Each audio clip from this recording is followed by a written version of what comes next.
I hit this issue today and here is the quick fix that solved it. If you're trying to find your payment history with Lloyds Bank, follow these simple steps. Step 1. Log into online banking. Open your web browser and go to the Lloyds Bank website.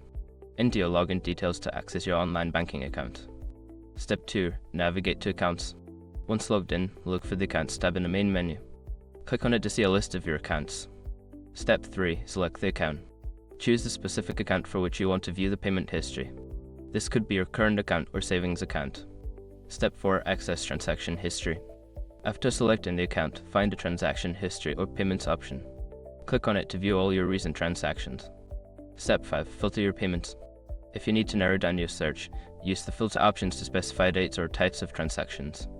This can help you find a specific payment quickly. Remember, if you're looking for a payment made a while ago, make sure to adjust the date range accordingly as it might default to the last month. I hope this helps you easily access your payment history.